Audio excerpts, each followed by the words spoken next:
trato de Dios con el pueblo hebreo, el pueblo de Israel, consistió en una problemática que se hacía repetitiva, y era que Dios los tomaba, les daba instrucciones y el pueblo se iba a pecar. Luego que pecaba, se arrepentían, Dios los perdonaba, los sanaba, los aliviaba, volvían a pecar. Y la historia del Antiguo Testamento se mueve en este tipo de situaciones en cuanto al pueblo de Dios. Al mirar los tiempos modernos, el tiempo en que nosotros estamos viviendo, yo no sé si sea así o a veces pareciera un poquito peor, ¿sí? Porque no solamente la poca fe que hay en los tiempos de hoy son cosas que están predominando, sino también la falta de un elemento que Dios está buscando, y el hermano lo mencionaba en su intervención de la alabanza.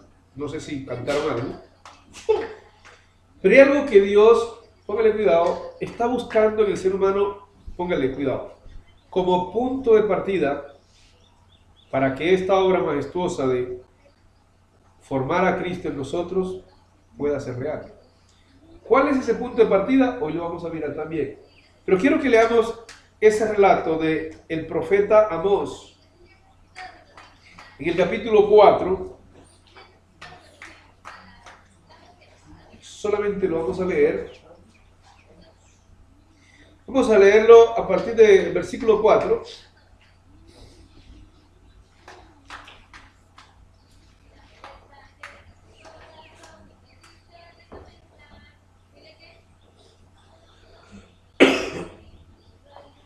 Libro del profeta que escribió el profeta Amós en el capítulo 4, versículo 4 en adelante. Dice el Señor a su pueblo: id a Betel, póngale cuidado a lo que va a decir Dios, prevaricad, aumentad en Gilgal la rebelión, y traed de mañana vuestros sacrificios y vuestros diezmos cada 3 días, y ofreced sacrificios de alabanza con pan leudado, y proclamad, publicad ofrendas voluntarias, pues que así lo queréis, hijos de Israel, dice Jehová el Señor. Os hice estar a diente limpio en todas vuestras ciudades, y hubo falta de pan en todos vuestros pueblos. Atención, mas no os volvisteis a mí, dice Jehová. También os detuve la lluvia 3 meses ante la siega, e hice llover sobre una ciudad y sobre otra ciudad no hice llover. Sobre una parte llovió y la parte sobre la cual no llovió se secó. Y venían 2 o 3 ciudades a una ciudad para beber agua y no se saciaban. Con todo, no os volvisteis a mí, dice Jehová. Os herí con viento solano y con oruga. La langosta devoró vuestros muchos huertos y vuestras viñas y vuestros higuerales y vuestros olivares, pero nunca os volvisteis a mí, dice Jehová. Envié contra vosotros mortandad tal como en Egipto, maté a espada a vuestros jóvenes con cautiverio de vuestros caballos, e hiciste subir el hedor de vuestros campamentos hasta vuestras narices, mas no os volvisteis a mí, dice Jehová. Y lea el resto y va a decir lo mismo. Dios le está manifestando al pueblo de Israel que Él tejió situaciones difíciles, situaciones terribles, con un solo propósito. ¿Cuál era el propósito de Dios? ¿Qué estaba buscando Dios? Llamar la atención. Pero ese llamar la atención para llevar al pueblo, y hoy día a nosotros, al punto de partida donde Él quisiera que nosotros tomáramos algún día conciencia y empezar así ese proceso bendito de perfeccionamiento, de purificación, de santidad, de consagración, etc. ¿Cuál es ese punto que se deja ver ahí?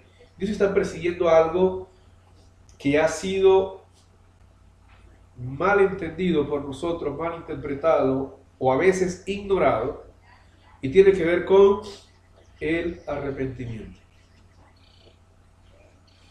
Nosotros hacemos, cometemos, decimos, pensamos, y para de contar una cantidad de cosas que conscientemente sabemos que no son gratas delante de Dios y no tenemos la capacidad de arrepentirnos. Nos pasan cosas terribles, y vuelvo a repetir esto, como el legado de Adán es buscar otro culpable por ahí, el primero que me pueda encontrar, y descargar contra ese otro personaje la razón por la cual yo soy o estoy en esta situación. Dios, a través de esta historia que acaba de narrar aquí, nos está diciendo, mira, hice esto, hice lo otro, hice aquí, hice allá, y ustedes no se arrepintieron. El arrepentimiento, hermanos, es uno de los temas más olvidados de la humanidad. El arrepentimiento se está dejando, póngale cuidado, exclusivamente para el momento en que el hombre está en cuidados intensivos, cuando ya está agonizando. Ahí todo ser humano quiere arrepentirse. O cuando tal vez la tempestad, la lluvia no para y corren los cántaros de agua por las calles y empieza, ahí sale a veces un poquito de... Pero el arrepentimiento ha sido otro de los puntos en nosotros que el enemigo ha atacado, ¿verdad? Y lo ha obstruido, lo ha congelado. Y mientras nosotros los cristianos no nos ubiquemos en ese detallito que parece pequeño, es muy posible todos los intentos de crecer, los intentos de estar más consagrados y cercanos a Dios van a ser en vano. Porque el arrepentimiento, hermanos, no es cualquier cosa. Las primeras expresiones de Jesús al llegar aquí a la tierra, ¿cuáles fueron? Arrepentíos. ¿Se acuerdan? Fue el primer mensaje que salió de su boca. Arrepentíos porque el reino de los cielos. Entonces la idea de Dios reinar totalmente en nuestra vida empieza ahí, en el arrepentimiento. El miércoles hablábamos un poco de esto con la cantidad de hermanos que asistieron al estudio, y hoy vamos a repetir y a retomar partes de estas.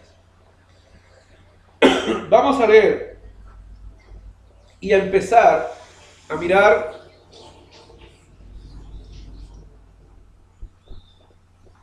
algo que medio tocamos el domingo anterior, donde empieza el arrepentimiento. Vamos a mirar en el libro o carta a los Romanos, capítulo 2, lo leíamos el domingo.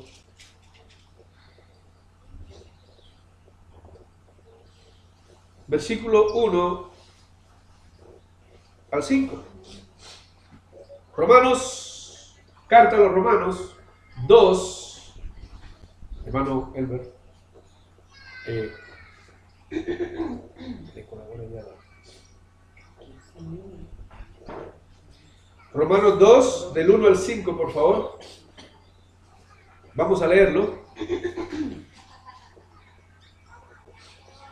Por lo cual eres inexcusable, póngale cuidado, oh hombre, quien quiera que seas. Tú que juzgas, pues en lo que juzgas a otro, te condenas a ti mismo. Porque tú que juzgas, haces lo mismo. Mas sabemos que el juicio de Dios contra los que practican tales cosas es según verdad. Versículo 3. Y piensas esto, oh hombre, tú que juzgas a los que tal hacen y hacen lo mismo, que tú escaparás del juicio de Dios. O menospreciáis las riquezas de su benignidad, paciencia y longanimidad, ignorando que su benignidad te guía al arrepentimiento. Versículo 5. Pero por tu dureza y por tu corazón no arrepentido, mire esta palabra que viene aquí, atesoras para ti mismo ira para el día de la ira y de la revelación del justo juicio de Dios. ¿Dónde empieza el arrepentimiento qué lo detiene y hacia dónde nos puede conducir la falta de arrepentimiento. Este relato lo muestra. En versículo 4 nos está diciendo, hermano, que la paciencia, o sea, en otras palabras, los bellos atributos que Dios nos muestra cada día, cuando usted ve un nuevo amanecer, cuando usted ve que el día avanza y tiene vida, ahí Dios está manifestando la paciencia. Cuando Dios no ha actuado todavía en represalia contra nosotros, contra aquello que hacemos, como lo dice el Salmo 50, por allá, del versículo 17 al 20, Dios dice en ese relato, mira, yo te estoy viendo lo que estás haciendo, sé lo que estás hablando, sé con quién te estás metiendo, todo, y yo me he quedado callado. ¿Sí? Entonces, Dios, a través de su silencio,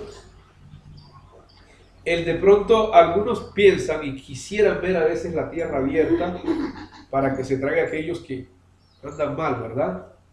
Pues entonces nos tragaría a todos.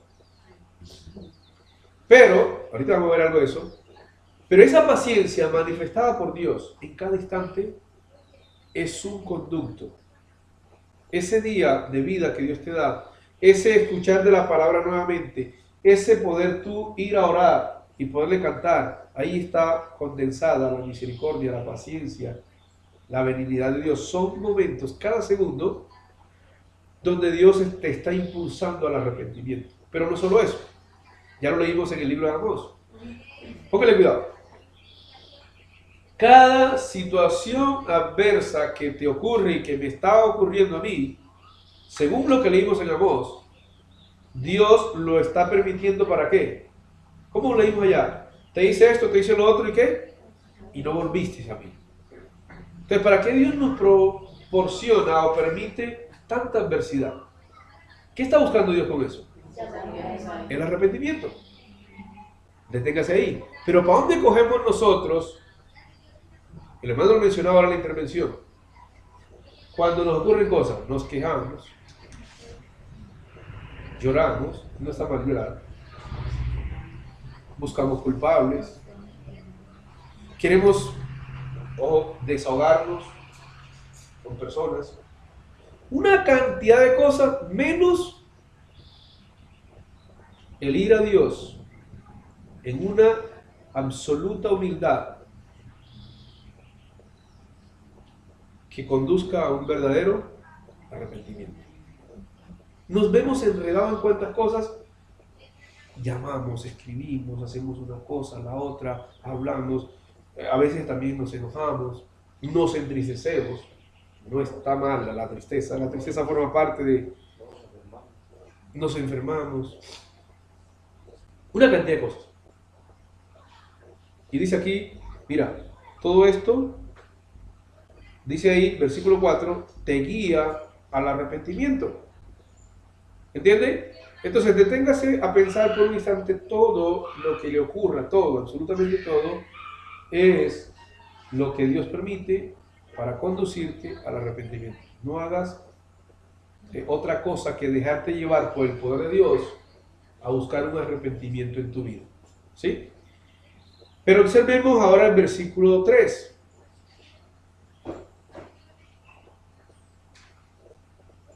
Del 1 al 3, el Espíritu Santo nos está metiendo en un asunto que estamos ignorando. Y es que en medio de nosotros estar mal, lo que empezamos es hacer ¿a qué? Juicios.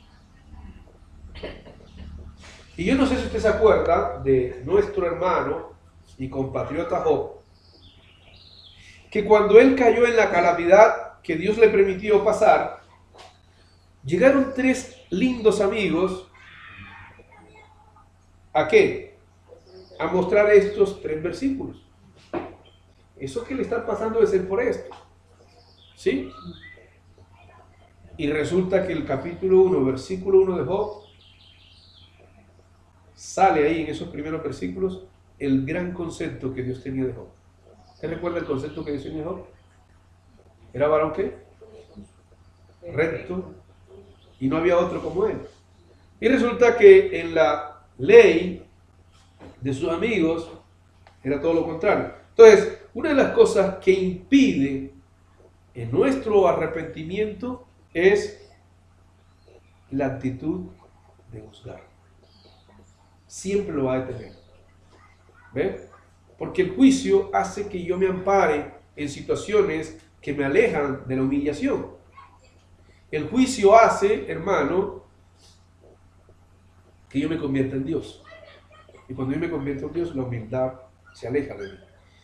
Entonces, ese versículo 1 al 3 dan como origen el versículo 5. El corazón empieza, ¿qué? A endurecerse. Y empezamos a atesorar. ¿Qué es atesorar? Es guardar. Entonces, yo hice algo malo hoy y no me arrepentí. Dije algo malo y no me arrepentí. Pensé algo malo y no me arrepentí. Entonces, ¿qué pasa si no me arrepiento? Se van atesorando cositas ahí. ¿Sí? Se van atesorando. Y ese atesoramiento, dice ahí, para mí mismo va produciendo la ira de Dios. Para mí mismo. Lo están viendo en el 5, ¿no? Sí. ¿Atesoras para quién? Para ti mismo. Para mí mismo. Te puedes quejar contra quien quieras, puedes ver culpables por otro lado, puedes hacer, pero el problema es para ti mismo. ¿Sí? Atesoras para ti mismo ira. Y no es la ira costeña, ¿no? Ira para el día de la ira. Se va atesorando. O sea, pongámoslo un poquito más práctico. Dije una mentira hoy, no me arrepentí. ¿Qué va a pasar mañana? Serán dos mentiras. Porque eso crece. Me enojé hoy contra alguien. Se puso el sol sobre mi enojo. Un día. Espera el resultado mañana. Y hay veces que no es un día, hay veces que semanas, meses, el sol poniéndose sobre mi enojo. Entonces el enojo tiene varios hijos. Tiene uno que se llama rencor. ¿Lo conocen? Digan que no. Odio. Y llega al final de la hija más fea que se llama la raíz de amargura, la nieta, es la nieta. Ese es el atesoramiento, hermano, de una cosa y la otra, que solamente se detiene en el día que usted se arrepienta. Pero no es cualquier manera de que uno se va a arrepentir, que vamos a ver también con la ayuda de Dios hoy. Entonces, dejando esta idea acá, vamos a lo que mirábamos el miércoles. Pero antes de entrar en el miércoles, que yo sé que saben cuál es el pasaje, ¿verdad? Se acuerdan perfectamente. Vamos a leer en Lucas, capítulo 13, porque qué tan parecido es este relato a nuestra condición. Lucas, capítulo 13.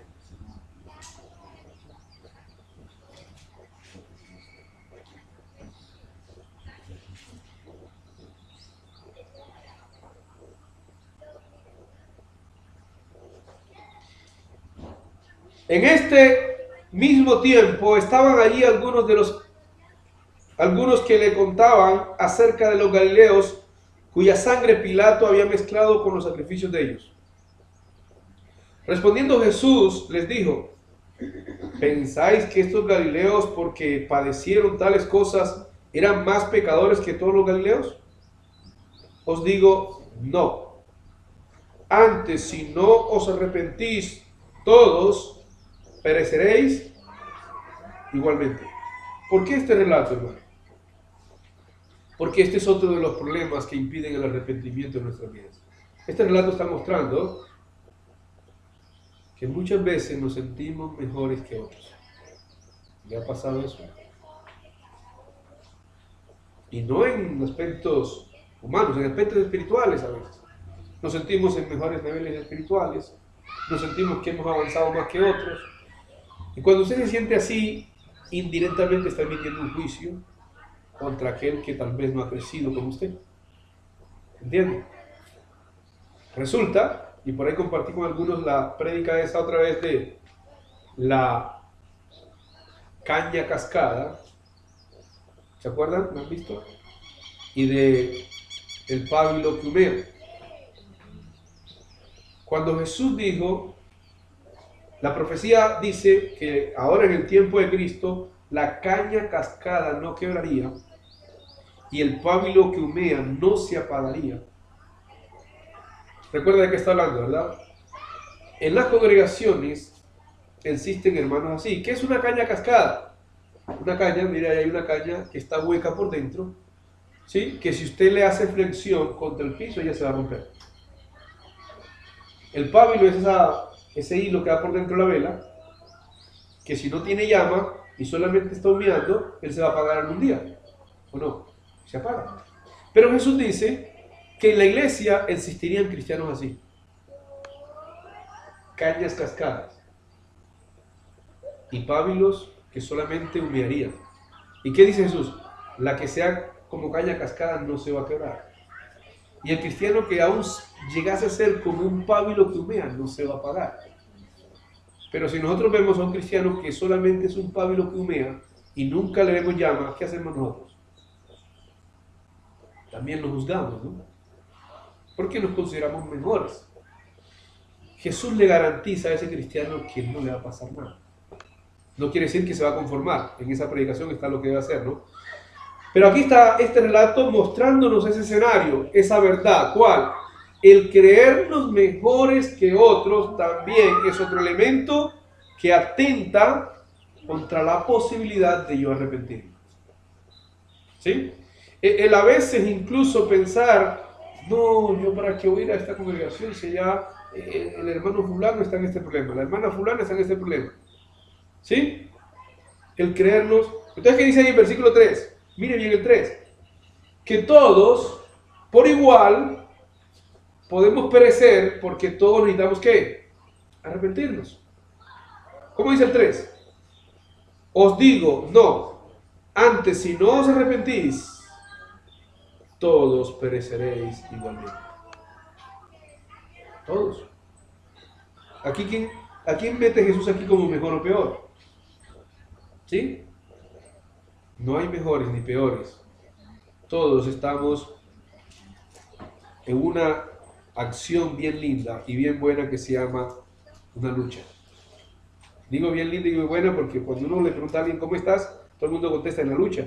Debe ser bien bueno, ¿verdad? Porque todo el mundo está allá. Bien, entonces el llamado al arrepentimiento por parte de Dios aquí nos lleva al relato de Mateo 27. Versículo 3. Atención ahí.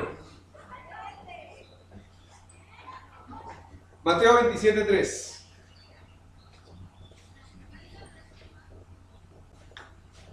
Aquí vamos a ver lo que es y lo que no es arrepentimiento y que nosotros nos podemos confundir a veces. Y lo vamos a relacionar con dos perlas que el Espíritu Santo nos dejó en la carta a los Corintios, la segunda. Dice el versículo 3 de Mateo 27. Entonces Judas, el que le había entregado, viendo que era condenado, devolvió arrepentido las 30 piezas de plata a los principales sacerdotes y a los ancianos, diciendo, yo he pecado entregando sangre inocente. Mas ellos dijeron, ¿qué nos importa a nosotros? Allá tú. Y arrojando las piezas de plata en el templo, salió y fue y se ahorcó. El versículo 3 tiene una palabra, la palabra que estamos usando en el día de hoy, que genera confusión. Dice que Judas, viendo que era condenado, devolvió arrepentido. Esta palabra arrepentido no parece encajar con el sentido de Dios en cuanto a lo que es un arrepentimiento. No parece encajar, ¿por qué? Porque la arrepentida de Judas no le produjo salvación. Fue y se ahorcó. ¿De qué está hablando entonces ahí esa palabra? ¿Y hacia dónde está enfocada? Porque nosotros podemos, hermanos, con esta palabra y con la acción de Judas, entender que el arrepentimiento tiene una sola dirección. Pónganle mucho cuidado a esto. Judas vendió a quién? A Jesús, ¿verdad? ¿A quién ofendió Judas? Tal vez a Jesús, tal vez a los apóstoles. Pero Judas, en su famoso arrepentimiento, ¿a quién acudió? ¿A dónde fue Judas? Él no fue ni a Jesús ni a los apóstoles. Él fue a donde los enemigos de Jesús. Ahí ya está demostrando que no hay arrepentimiento. Cuando usted cometió un pecado, hermano, fuere cual fuere la acción suya, no vaya ante nadie. No vaya ni siquiera a un hermano. Usted tiene que ir única y exclusivamente ¿a quién? A Dios. Que quieres compartir tu dificultad con otro, vaya y venga. Esto es confesarnos unos a otros para ser sanados emocional o espiritualmente, emocionalmente. Pero para efectos de perdón, tu arrepentimiento y tu confesión debe ser solo a los pies de Dios. Muchas veces volvemos a lo mismo, nos ocurre algo, cometemos algo y hacemos, repito, la de Adán. Hermano, es que la hermana fulana, es que el hermano fulano, es que mi esposo, es que mi esposa, es que mi hijo, es que mi mamá, es que fulano. No, hermano. Mira la reacción de los sacerdotes. ¿Qué nos importa a nosotros? Allá tú. ¿Sí? ¿Qué le importa? Digo, no creo que esté pasando eso por acá. Pero ¿qué le importa a esa persona que tú le vendiste algo robado? Que tú vayas a decirle, venga, yo me arrepiento, él le vendió eso. ¿Qué le importa a él? ¿Sí? ¿Qué le importa a esa persona que tú le hayas comprado algo, le hayas guardado algo indebidamente? ¿Qué le importa a esa persona que tú le hayas comprado por decir algo vicio o le hayas vendido vicio? Que tú vayas arrepentido de él. No le importa. Al que sí le importa es a quién. A Dios. El único que le importa el verdadero estado espiritual tuyo es a Dios. Tal vez algún hermano tenga el mismo sentir que hubo en Cristo, ¿verdad? Que también le interese tu estado. Pero si tú le vas a confesar tu situación a un hermano que tampoco se preocupe tanto por tu estado espiritual, ven, confiésalo a Dios. Observe algo acá. Y arrojando las piezas de plata en el templo salió y fue y se ahorcó. Esto lo podemos vivir nosotros hoy día, no solamente en el campo físico. Cuando usted no se arrepiente de lo malo que hace, usted también está ahorcándose cada día. ¿Entiende? Cuando usted engaña a sus padres y lo sigue haciendo y no para eso, usted se está ahorcando usted mismo. Cuando engaña a su esposo, engaña a su esposa, ¿sí? A sus hijos, se está ahorcando cada día. Y usted lo puede experimentar. Póngale cuidado. Usted lo puede experimentar que su ánimo para buscar las cosas de Dios cada día va disminuyendo. Su deseo de acercarse más a Dios, en vez de ser más grande, en vez de crecer, va disminuyendo. ¿Por qué? Porque atesoras, ¿para qué? Para ti mismo, ira. Vas atesorando ira. Y el cúmulo de esa ira va haciendo que tu crecimiento se convierta en estancamiento. Hasta ahí, hermano, pudiéramos entender entonces que muchos de esos intentos de acercarnos y de crecer en Cristo Jesús se hacen vanos por el gran hecho de falta de arrepentimiento. ¿Qué es el arrepentimiento en sí entonces? Vamos a leer en la segunda carta a los Corintios un tesoro muy hermoso. Segunda carta a los Corintios. Y después de esto vamos a refrescar la memoria con la historia de David y con la historia del hijo pródigo. Dos historias ejemplares con las que Dios nos muestra una gran lección de lo que es un verdadero arrepentimiento. Segunda carta a los Corintios en el capítulo 7. versículo 8 en adelante.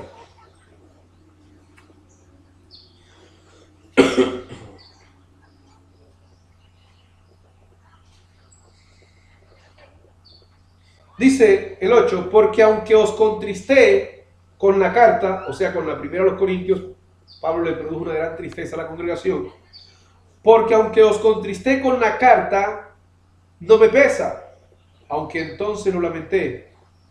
Miren lo que es un amor de padre, ¿no? Castiga, aunque a uno le duele el castigo para los hijos, pero hay que hacerlo, ¿no? Voy a repetirlo, porque aunque os contristé con la carta, no me pesa, aunque entonces lo lamenté, porque veo que aquella carta, aunque por algún tiempo os contristó, ahora me gozo, no porque hayáis sido contristados, atención, sino porque fuisteis contristados para arrepentimiento, porque habéis sido contristados según Dios, para que ninguna pérdida padeciese por nuestra parte, porque la tristeza que es según Dios produce arrepentimiento para salvación, de que no hay que arrepentirse, pero la tristeza del mundo produce, detengámonos por ahora ahí, ¿qué tristeza sintió Judas? Tristeza según el mundo, porque le produjo muerte. O sea que estamos hablando del siguiente proceso. Cuando se comete el pecado y la conciencia todavía tiene vida, viene automáticamente la tristeza. ¿Sí? Voy a repetirlo. Cuando la conciencia tiene vida, viene la tristeza profunda, llamada psicológicamente, valga la redundancia, por los psicólogos, depresión. ¿Sí? El Espíritu Santo le llama demasiada tristeza. Aquí mismo en la segunda carta a los Corintios. El ser consumido de demasiada tristeza. Esa tristeza llega a ese punto. ¿A cuál punto? De que ella va a tomar una de las dos direcciones. O es tristeza según Dios, o es tristeza según el mundo.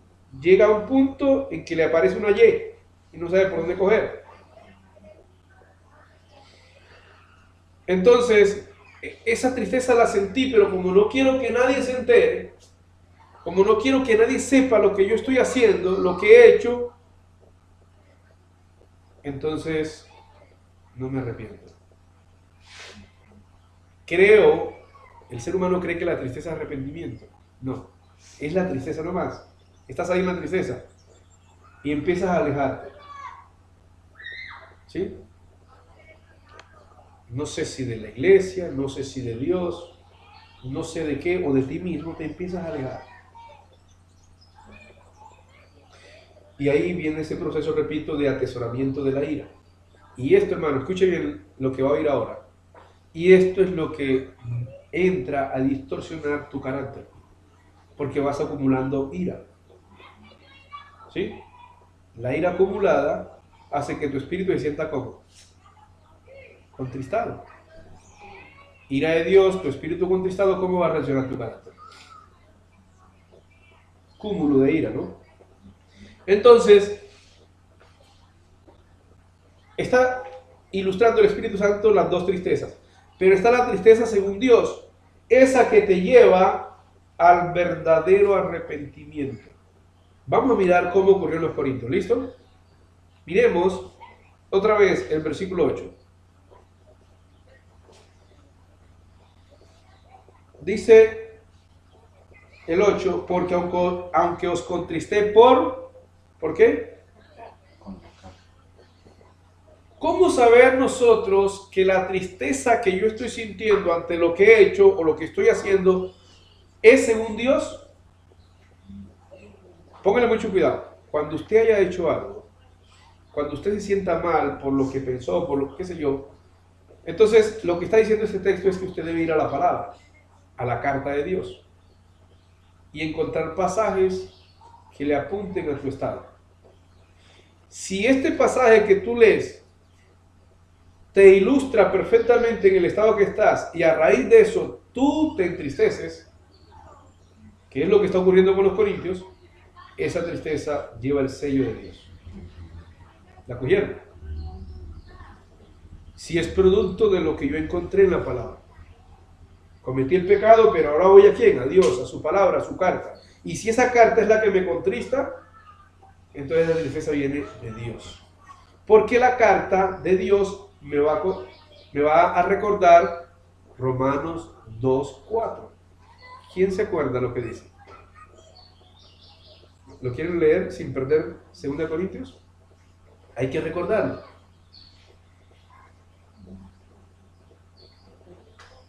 Romanos 2:4. ¿Qué dice? Lo acabamos de leer ahorita. ¿Quién lo tiene? Hermano Fabio lo tiene ya.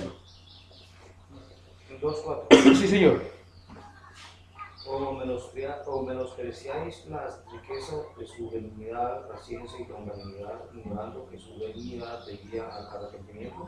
Listo. Entonces debo acordarme que pequé, que tengo tristeza, pero que cuento con quién, con la benignidad, la paciencia y la longanimidad de Dios. Entonces debo conducirme a la idea, usemos otra referencia, de lo que Jesús le dijo a la mujer adúltera. ¿Qué le dijo? No te condeno. Lo primero que debe llegar a mi mente, después de la tristeza producida según Dios, es que cual haya sido mi situación pecaminosa, Jesús me dice, no te condeno. Pero viene otra frase más fuerte. ¿Cuál es? Vete y no lo hagas más. Atención a esta frase. Vete y no peques más. Usted va a sentir por allá dentro de su ser, es que no puede. Nunca habrá fuerza para abandonar una práctica pecaminosa si no hay un verdadero arrepentimiento. Nunca habrá fuerza. Porque cuando usted con su verdadero arrepentimiento busca el poder del Espíritu de Dios, y el poder del Espíritu de Dios claramente es más poderoso que su pecado. Pero mientras usted siga jugando con el arrepentimiento, mientras nosotros ignoremos lo que es un verdadero arrepentimiento, va a ser difícil. Entonces Dios nos está conduciendo, guiando, proveyendo todo ¿para qué? Para el arrepentimiento. Entonces ocurre acá, volvamos a Corintios. Dice, quedamos en el versículo 9, ¿verdad? Ahora me gozo, 2 Corintios 7:9, ahora me gozo no porque hayáis sido contristados, sino porque fuisteis contristados para arrepentimiento. Ahí está. Una tristeza que me lleva al arrepentimiento, una tristeza que me lleve a buscar la palabra de Dios para que sea la palabra de Dios la que me muestre o me ayude en el estado que estoy. Porque habéis sido contristados según Dios para que ninguna pérdida padeciese por nuestra parte. Porque la tristeza que es según Dios produce arrepentimiento para salvación. Entonces esa tristeza me lleva a arrepentirme y a humillarme. ¿Qué fue lo que hizo el hijo pródigo? Planificó todo. Yo no sé cuántos planes pasaron por su mente, pero uno que se quedó fue, me levantaré, iré a mi padre y le diré, Padre, he pecado ¿contra quién? Contra ti. No merezco, ¿qué? Ser llamado. ¿Cuál es la actitud nuestra cuando nos arrepentimos? Mire que en este muchacho no hay ningún reclamo. Todo lo contrario. Trátame como a uno. No le dijo, venga, pero recuerde que yo soy su hijo. A veces cuando estamos en situaciones malas, le decimos a Dios, Señor, acuérdese que soy su hijo, ¿no? Trátame como uno de tus jornaleros. Y ahí fue que encontró la misericordia de su padre, ¿no? Aquí, 2 Corintios 7, porque la tristeza que según Dios produce arrepentimiento para salvación. Entonces el arrepentimiento de este chico, al llegar a la casa de su padre, le produjo salvación. Saquen un vestido, un becerro, un anillo, el gozo de su padre, que no hay que arrepentirse. Es decir, ya todo está bien. ¿Por qué? Porque ya Dios me perdonó. Pero la tristeza del mundo produce muerte. Miremos el siguiente versículo. ¿Por qué aquí esto mismo, que hayáis sido contristados según Dios? Observen. para que usted vea cuándo hay un verdadero arrepentimiento. ¿Sí? Porque aquí esto mismo, que hayáis sido contristados, según Dios, ahora vamos a ver lo que produce el arrepentimiento según Dios. ¿Qué solicitud produjo en vosotros? ¿Sí? No querían ver a Pablo. Ellos no querían saber nada de Pablo. Estaban en un pecado, en el otro, pero miren cómo reaccionaron cuando la carta les llegó. ¿Qué solicitud produjo en vosotros? ¿Qué defensa? Aquellos que estaban insultando y tratando de loco a Pablo y un montón de cosas más contra el apóstol, ahora empezaron a defenderlo. Esto es arrepentimiento. ¿Sí? Es fácil murmurar, es fácil hablar de los siervos de Dios. Sí, pero cuando hay arrepentimiento, miren. Defensa, indignación, temor. Miren todo lo que viene detrás del arrepentimiento.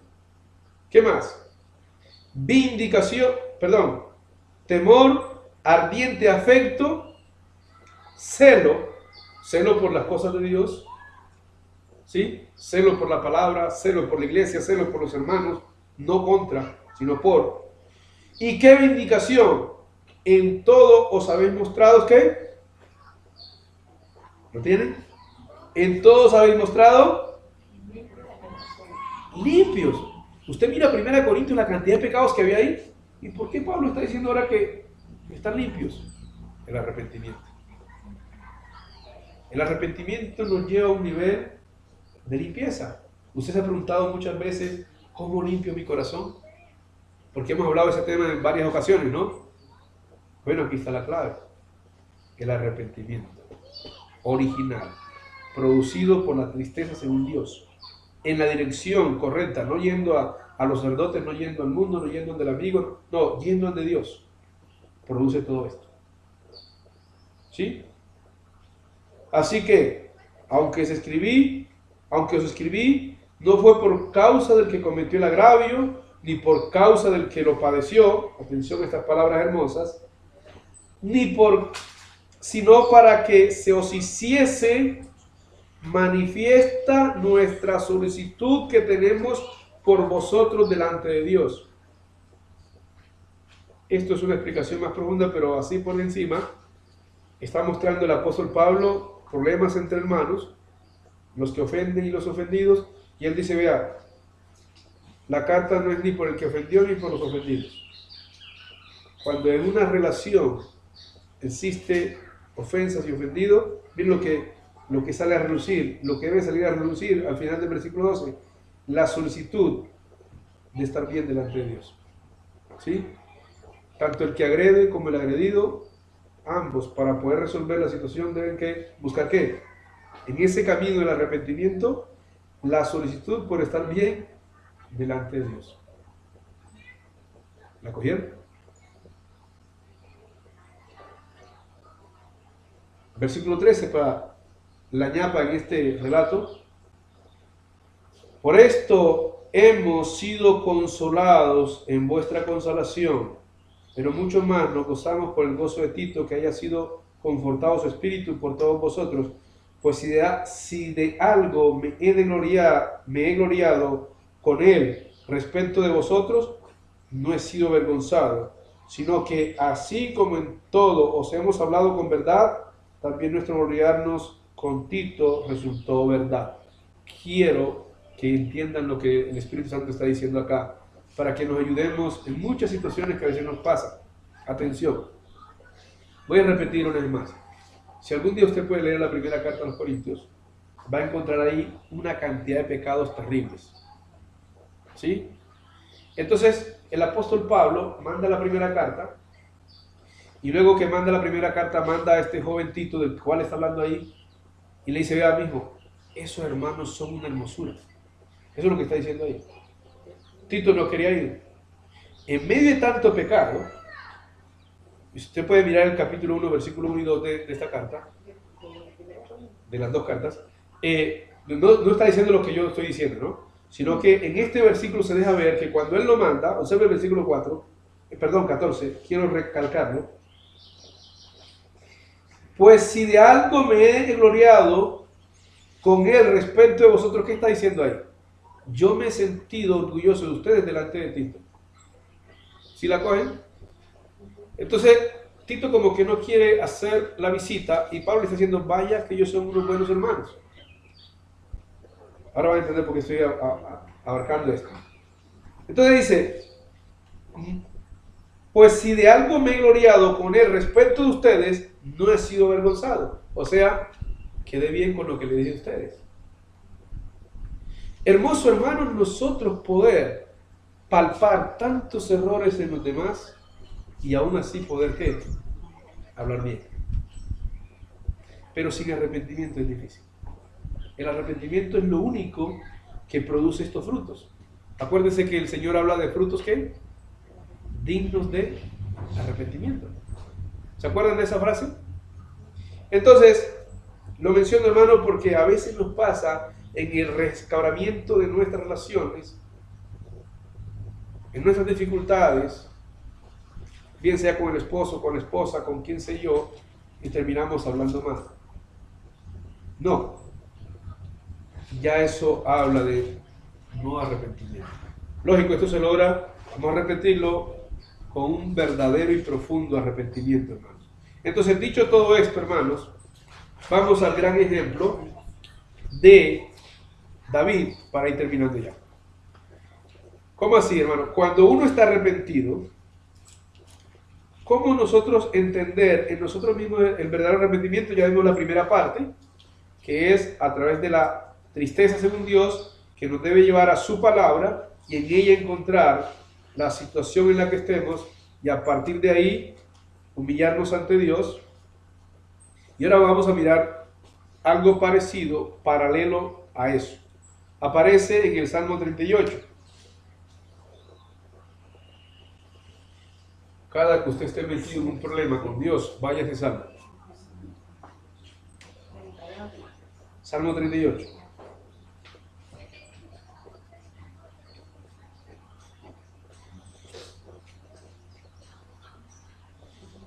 Jehová, no me reprendas en tu furor, ni me castigues en tu ira. ¿Cómo se sentía, no? Porque tus saetas cayeron sobre mí, y sobre mí ha descendido tu mano. Nada hay sano en mi carne a causa de tu ira. Mire, atesoras para ti mismo ira, ahí está la ira. Ni hay paz en mis huesos. Observen, el culpable de la situación de David, aquí viene. A causa de mí, pecados.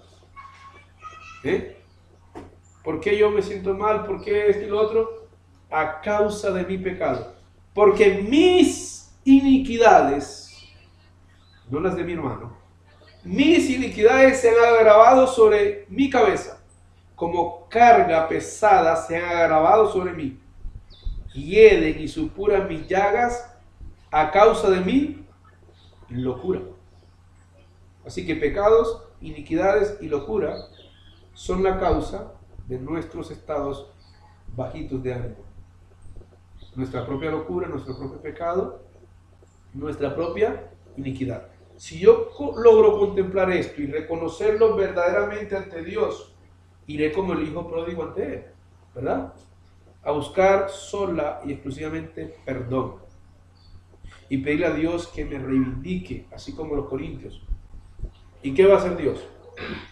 Lo mismo que hizo con el papá con el hijo pródigo. Hacer fiesta. A ponerte un vestido nuevo. El vestido de Cristo que estamos necesitando, ¿verdad? Ser revestidos. ¿Sí? Anillo, etc. Pero, como decía un hermano por ahí, ¿cuándo es que va a empezar nuestra fiesta? ¿Sí? A algunos les mandé esa pequeña reflexión, no a todos. ¿Sí? Debemos buscar, hermanos, para crecer, para avanzar, para empezar un verdadero proceso de acercamiento a Dios, un punto de equilibrio en la humildad y el arrepentimiento. Ahí puede empezar tu vida a cambiar. ¿Es difícil? Lo que hemos explicado ahí. Llevarle a Dios nuestras cargas, nuestra culpa, nuestra locura, nuestro pecado, lo que sea. A veces se hace difícil, repito, porque, ¿cómo? Por la dureza de quién? De nuestro propio corazón. porque lo hemos usado para juzgar, para hacer una cosa, para escudarme, como decía el hermano Fabio al rato, para quejarme, para una cosa, menos para lo que verdaderamente debo hacer, que es el arrepentimiento. Entonces, hermano, esta palabra es algo que debe ayudarnos a reflexionar, a hacer ese alto verdadero en el camino y decidir de corazón, así como los corintios decidieron. Y dice el apóstol Pablo, ¿qué solicitud produjo? Y usted va a ver, hermano, escuche bien, usted va a ver que cuando su verdadero arrepentimiento llega a los pies de Dios, los frutos se van a dejar ver. Usted los va a ver en usted mismo. ¿Sí? Y termino con esto. Si usted ve a un hermano pecar, si usted ve a un hermano enredado en problemas, y el hermano le dice a usted, no hermano, yo me arrepentí ya, y usted no empieza a ver frutos en él, tampoco lo juzgue. Está en la lucha. ¿Sí? A lo mejor todavía no han salido los frutos. Oye, a mí me parece que el hermano no se arrepentió de ella porque yo lo veo igual todavía. Acuérdese el pábilo que humea. No se va a pagar. Dios lo va a sostener. Y si llega a pagar, él mismo se quiso apagar. En las fuerzas de Dios nunca se va a pagar. Nunca. ¿Sí? ¿Hay alguno acá presente que tenga que arrepentirse de algo esta mañana? Junto conmigo. Vamos a orar. Dios nos bendiga a todos.